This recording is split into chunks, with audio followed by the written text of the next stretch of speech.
So ABI started in 2016. That's when we were incorporated, and we started in Uganda in 2017. And this is our first year in Malawi, and it is an honor to be able to present to so many people here on stage.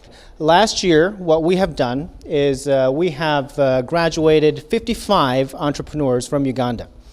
And we have also launched 7 businesses, 3 in Uganda, 3 in Malawi, and also the one in Liberia, all the way in West Africa. We had 2 students who came from Liberia, and they've started a company all the way in West Africa. We have 2 campuses, as I just mentioned, one in Uganda and one in Malawi. We also have 6 businesses, as you will see tonight, preparing to launch next year. The total amount that is invested into the businesses last year was almost $100,000 US. This is totally different from the funds that go into the donations of ABI. ABI is an NGO funded by donations. I'm a missionary, and so is David and all the staff here. But we have third parties who come to invest into these businesses, and we're hoping to expand that club tonight. We also have a very unique system where instructors fly in for 2 weeks at a time. So they don't have to take a whole year off to come to ABI to teach. They come in for 2 weeks of strategy, 2 weeks of marketing, and so on. And that has allowed us to tap into a very, very wide range of top-level, world-class instructors who have been flying in very fast rotation. Now, what we do in ABI, we like to think of it as addressing Africa's missing middle. I think the term is becoming more and more popular today, and a lot of people use it for different reasons or different subjects, but I think that we should go back to the very etymology of what that phrase meant, and that is the SME sector, the small to medium-sized enterprise sector. Now, Africa, experts today all sort of agree, is a $600 billion consumer market. That means that all the products and services consumed on the African continent per year amounts to about this much. I think this figure was out 2015 or end of 2014. But if you divide the business sector into how the World Bank divides it, into size, categories of size, you have the micro, right? These are subsistence farmers and so forth. You also have mom and pop shops in this category. And then above that, they're categorized by dollar amount of market capitalization. So the small business sector is, as you can see, from $10,000 to $100,000 in market capitalization. Medium is $100,000 to $1 million, and large is above that. Now, when you look around in Malawi, you look around in Uganda, you'll see a lot of large firms. The large firms, however, tend to be foreign capital or in some way, shape, or form connected with the government. And then you drop all the way down to micro businesses, which tend to be businesses that produce only as much as they consume, subsistence businesses. And there you have it. That is the missing middle. Now, according to the Milken Institute, they gave this report in 2009. This sector, the SME sector, actually accounts for 57% of all employment in a developed economy. It also accounts for 50% of all GDP in a developed economy. That's a staggering number. And if we think, and I think we can pretty much agree that that sector is missing in Malawi, missing in Uganda, in East or Southern Africa, then there is a responsibility of people like us who have been made aware of this missing middle to try to fill it, to try to grow the country by filling the missing middle. Now, let's look at 2 causes today of the missing middle and how we at ABI hope to be able to address this missing gap. The first one is what I call a mismatched education system. What do I mean by that? Well, this statistic is for Uganda, but I think it's probably pretty close to the environment here in Malawi. The IUCEA, that's the Inter-University Council of East Africa, concludes that 63% of college graduates out of Uganda lack employable skills.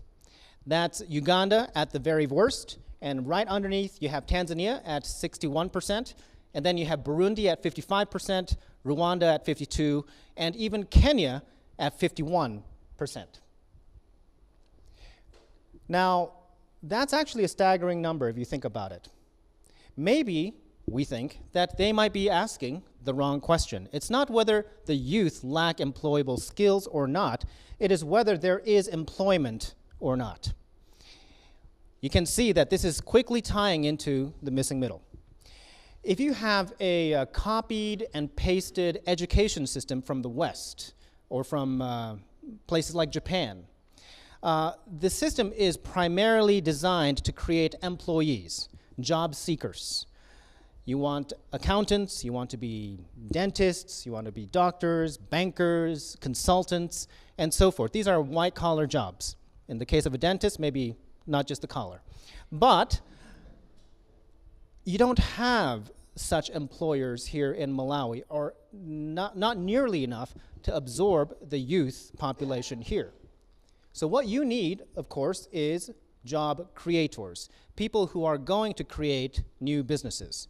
Now, of course, we're not looking at micro businesses because that's going to be very difficult to employ anybody at that stage. We're not talking about large businesses over $1 million in market cap. We're obviously talking about the SME sector.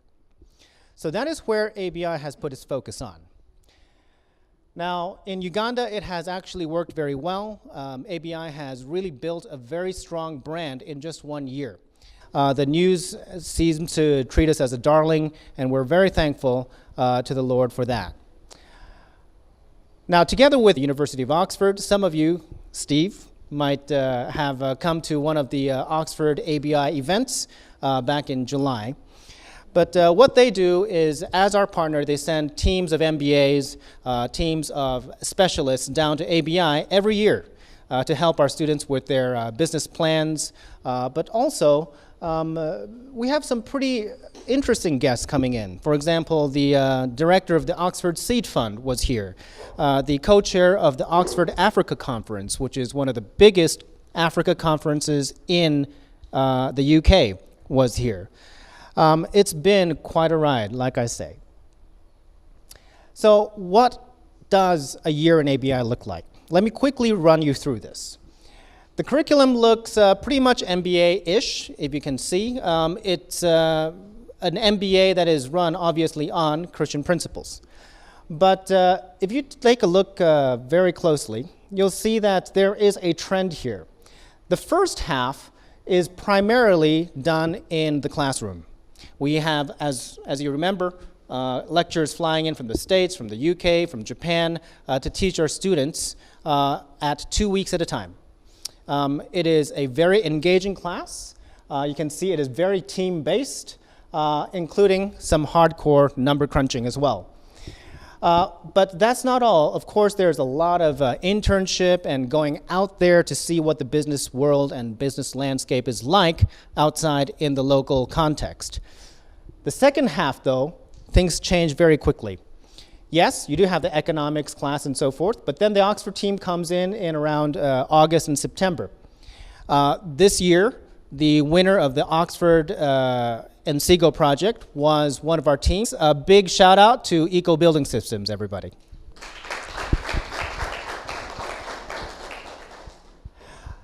And then after NCEGO, you can see things pretty much start going out of the classroom. Students are going out, sometimes in uniform, sometimes in just their civvies, but you're going to have live pilot projects where they test for proof of concept. You're going to have actual visits to sometimes competitors even. It's very interesting when you say, oh, I'm a student. They'll tell you a lot about their business. And then you also have business plans, and business plans happen in the classroom as well as outside. We try to keep it extremely, extremely practical in the second half. And here we are today. This is the investment sector, And we hope that this year we will see a culmination just as successful as last year. But that's not all.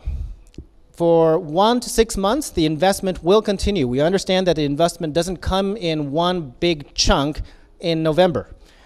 It sometimes takes months for that to materialize. So you'll see me traveling a lot in Japan. You can see me in New York over there. You will also see us with Kanema, one of the businesses from last year. There he is, Kanema, and this is Elijah Lundewa, the representative director of Kanema. Please give him a big hand. So the funding doesn't only come from ABI investors. It comes from investors that are sourced by the students themselves as well, which was the case in this case. And then we'll continue to help them as they pitch to clients for a very long time. And so we don't just say graduation, good luck. We say graduation is just the beginning. The second cause that we're hoping to solve, or at least help alleviate here in ABI, is a mismatched financial system. Now, let's take a look at individuals trying to get funding here in Malawi. If you're a Malawian individual above the age of 15 and you want a loan from a bank, from a financial institution, how many percent of the population do you think is going to get a loan? Any guesses? It's 6%. 6% manage to get a loan. That's actually devastating. How about if we take the financial institution out of that sentence and say, okay, I want a loan and I'm above 15, what kind of statistical category do I fall into? Way bigger, 51% and above. Obviously, they're not coming from banks. They're coming from other people who trust them and have a relationship with them, friends and family. That's at 46%. And that is the loan and credit environment here in Malawi. Quick look at businesses. 13.8% of investment only is done by banks in Malawi, of which 10% is working capital financed by banks, 10%. And of the 13.8%, 21.3% are for small firms. Small firms hardly even get into the club. Now, yes, this is healthy. 92.6% of the loans require collateral. That is a good thing. But what's staggering is the value of the collateral needed to find a loan here. You would think it should match the loan. 100%, 120%, maybe, to adjust for inflation. It's almost 300%. To get a loan to buy a $10,000 car, you need to put up for collateral something that's worth almost $30,000. So you think, okay, maybe we should go into equity financing, do a stock sale. How many percent do you think that number would be? Only 7.7% of companies actually make it by selling equity and selling shares. This is the environment, and what makes it this dire? Well, this one is for Uganda, but once again, I'm going to go out on a limb and say that it's probably very similar. This is the interest rates chart by a company called, or a think tank called the Microfinance Institution of Uganda. On this side, you have APR, annual percentage rate of, that's the interest rate basically. And on this side, you have Uganda shilling amount. For your reference, 30 million shillings is roughly $8,200. And on this side, this is the number of borrowers in that category. As you remember, Uganda is roughly 40 million people.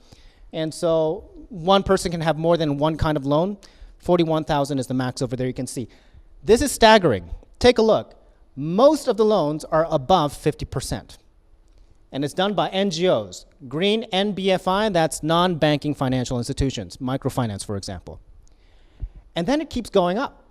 You have people lending money at 100, probably 30 and above % per annum. Nobody really gets down to 20% or 25%. It's almost impossible. And then you have a big missing middle, and then you have the people who use banks at roughly 25%. And when we say that the interest rate in Malawi is about 25%, 26%, we're talking about this small category, not the rest of the majority. So what do we do? What is missing? Why is this so high? Why are the interest so high, rates so high?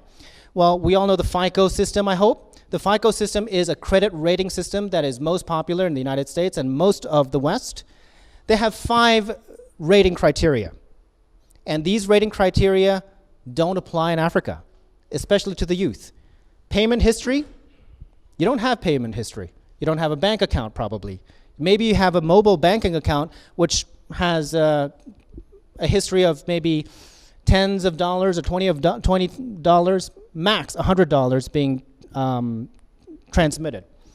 That's not really relevant for a $10,000, $20,000 loan for someone who's trying to start a business, especially a youth. The second one, new credit. We just saw how difficult it was to get new credit. It's almost impossible. So if this is one of the criteria for your financial credit score, it's not going to happen. Third, length of credit history. Well, if you're a youth, especially in a country like Malawi, where most of the people are youth, this is not going to happen. Fourth, amounts owed, it's going to be minuscule. Fifth, types of credit used, well, cash. There's nothing else. So what do we do to rectify this situation? Well, together with my alma mater, and this is a team of Cambridge MBAs coming down here as well, I'll quickly introduce what we call the ABICS system. That's the ABI credit scoring system that we're employing here in ABI. Who says there is no financial history? If you're a college student and you're paying tuition, you do have a financial history. And so at ABI, we track financial payment or tuition payments, both amount and timing, very, very meticulously. This helps account for the student's ability to manage money. How about ability to manage time and just be resourceful? Well, there's a second category that we use, which is the ABICS punctuality monitor. Every single student, every single day is monitored for whether they're 5 minutes late, 10 minutes late, or more, and their score changes rapidly depending on how late they are. This measures your accountability over an extended period of time. And then we have obviously grades. If you're starting a certain kind of business, then we want to know that you have good grades in a certain discipline. And we monitor these, again, very closely. There are others, and I'll be very happy to discuss that with you if you're interested. But this student has a credit score of BB, and we're assigning an automatic 15% for that student. He's done very well. If you're at AA, the interest rate plummets pretty rapidly. Most people don't get to A. It's almost impossible. It's a very, very challenging to get to. If you're single C, which is at the very, very bottom of the food chain, it's a big fat no. We will not apply loans to you. But there's also a team system. Once the teams start, this is what it's going to look like. Yes, the criteria are a little bit different. It takes the weighted score of all the team members, and it measures team functionality. This team is actually doing okay, but could have done better. Their loans, should you decide to invest, we will provide a reference point of 35%, but it is up to you to decide what you would like. So in closing, we hope that what we're doing in ABI is providing a very innovative answer to the mismatched academic system or educational system and the mismatched financial system through our product. This year, we have 27 students lined up. Please wish them a lot of luck tonight. We are currently right here. We've just finished the one-year program. They're going into the investment phase. And once we invest, or one of you gentlemen perhaps would like to invest, the ABI fund, which we'll describe later, will come into play. And finally, the advisor will continue helping them for a year to even 3 years. So without further ado, having seen what all these students have gone through for a whole year, I hope that they will find favor in your eyes.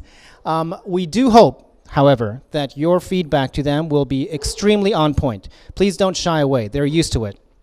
So without further ado, let me introduce Eve, who's our manager, and she will take us through each student team. Thank you very much.